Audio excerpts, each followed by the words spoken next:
There was a time when science had figured out that a human could not cover a mile in under 4 minutes. The legs could not move fast enough. So everybody accepted that until Roger Bannister did it. And once it had been done, within a couple of years, all of the other milers were running 4-minute miles. He had broken that psychological barrier by doing it. So I'm hoping that breaking that psychological barrier that you have to deteriorate as you age, that fear of aging, you don't have to fear it, control it.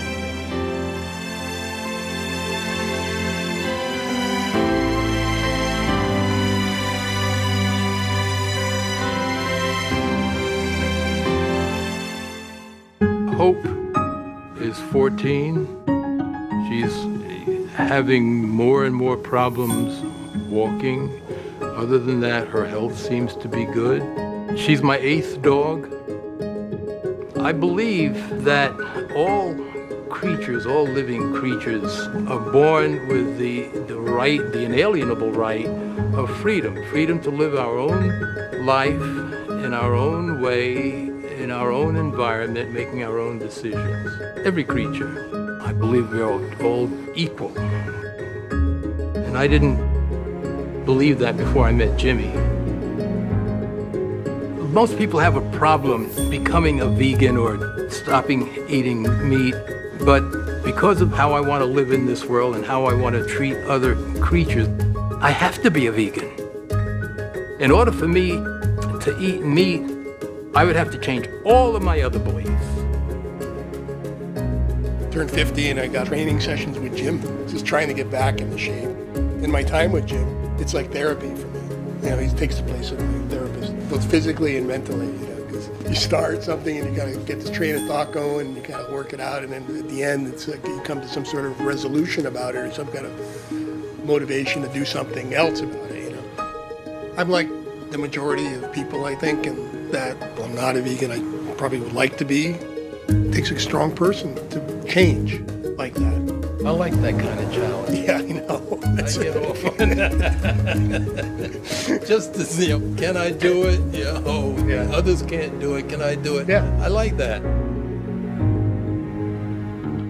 My name is John. I'm also known as the Badass Vegan. I'm here in Venice Beach in honor of a good friend of mine, Mr. Jim Morris. I'm here to celebrate his history of what he's done and how he's inspired me and so many people throughout the industry, as well as just people looking to get in shape and live a healthier life. I got into this sport in the 90s, early 2000s, being in bodybuilding. I was looking for other people, I was looking for role models, I couldn't find them. Even in the internet age, it was hard to find people that were doing this. I just heard of Jim a few years ago. He literally was the person I thought he would be. Humble, easygoing, very upfront. He doesn't hide anything. So it was real good to see that, you know, I have this 77-year-old twin out there. He has this really, from a bodybuilding standpoint, unbelievable resume. I mean, competing back with Arnold and competing with some of the legends of the sport, and when you look at his physique, not only for his age, but when you look at in his prime, he had one of the best physiques on the planet. And not only that, he was actually one of the early guys, one of the pioneers. But looking at Jim, you almost have to wonder, why didn't we hear more about Jim? The high point of my career was the Mr. America contest. I won the Mr. America contest with a winning margin of 30 points. Prior to that, the record had been 21 points, and it had been set by the first Mr. America, and it had lasted for 39 years. When I won it, I actually set 3 records. One, the largest point margin, the only openly gay person ever to win, and at 37, the oldest person to win. The next oldest person was 35. And all 3 of those records still stand. At that point, I had been training for 18 years. The Mr. America contest was one of the worst disasters in my life. When I won the contest that night, standing up there on the stage being booed, horrible experience. The magazines put into question not only the 30-point margin, but whether I should have won at all. When the final scoring was announced to the audience that night, the whole thing didn't jive. It's virtually impossible for any man to be that far ahead of others. In the entire body of this contest, he never mentioned my name one time. The winner of the Mr. America always appeared on the cover of the magazine that reported the contest.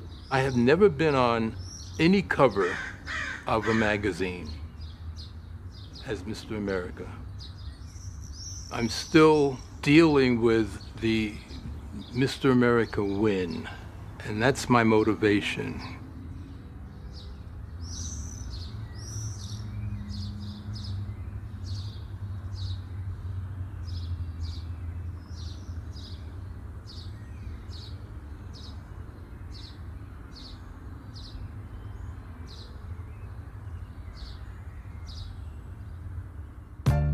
When I go into training, I have to put everything out of my mind.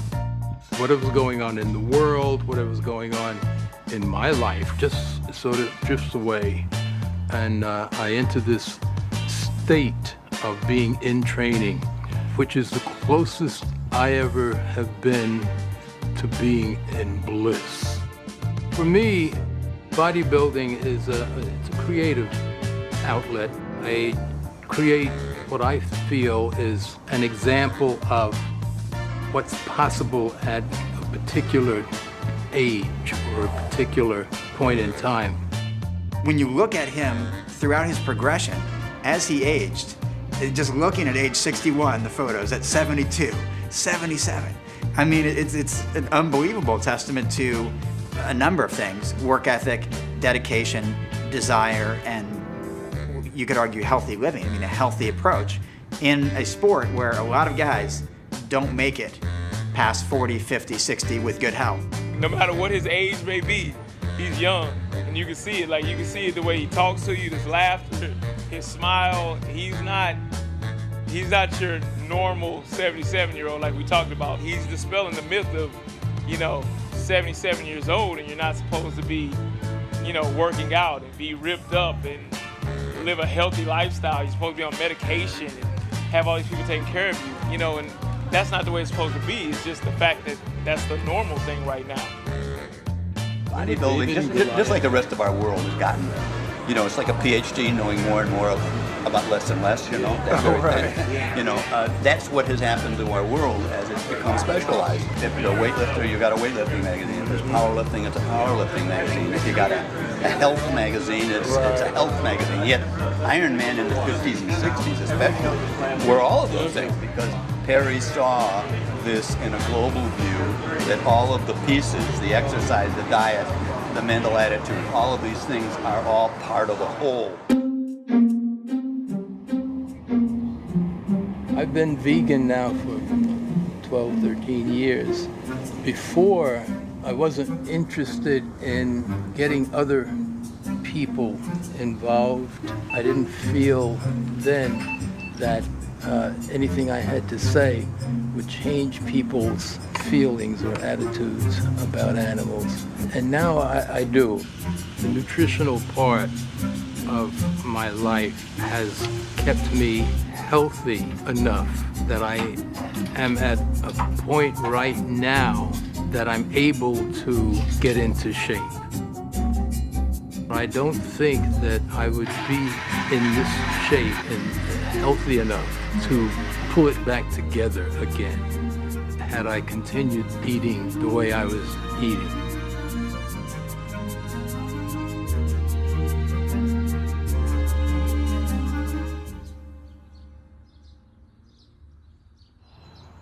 I have another month in order to achieve the look I want.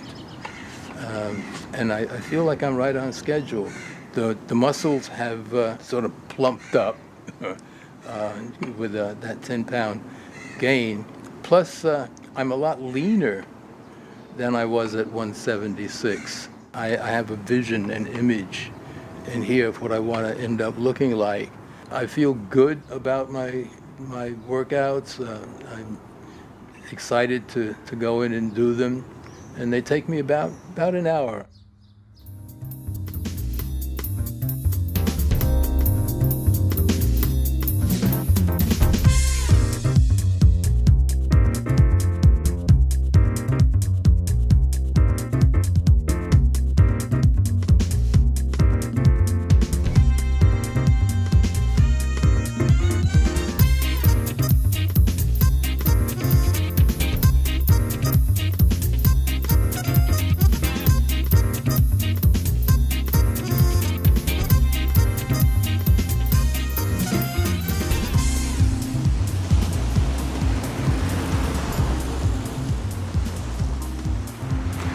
Jim, I can't help but notice what an incredible shape you're in. Do you mind me asking you a personal question? How old are you? 76, I'll be 77 Friday.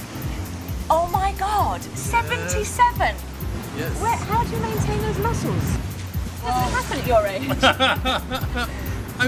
I do what everybody knows, but they don't do. I pay attention to what I eat. Most important. I get exercise, and I keep my activity level up, and I keep the stress levels down. That's it, those three things. The magic words. Jim, with those muscles, you must get attention. Yeah, I get attention from mostly women. Oh, yes. Yeah, right. The women like the muscles. We're here at the shoot for the People for the Ethical Treatment of Animals. When I was contacted by Peter, I was very, very glad. A lot of people, once they find out that I'm vegan, ask, well, how can you maintain, how can you get enough protein, and how can you have strength and endurance and all of that? So I think their campaign is going to really expose a lot of people to the benefits of veganism.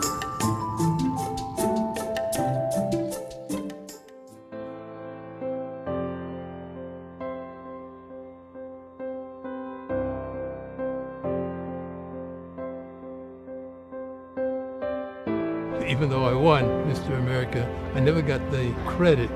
It's better that it happens now, because I probably wouldn't have stayed in shape. It's so much more satisfying, gratifying to me now that I can make a difference in people's lives. It's that staying in shape, that lifelong fitness that I have to offer.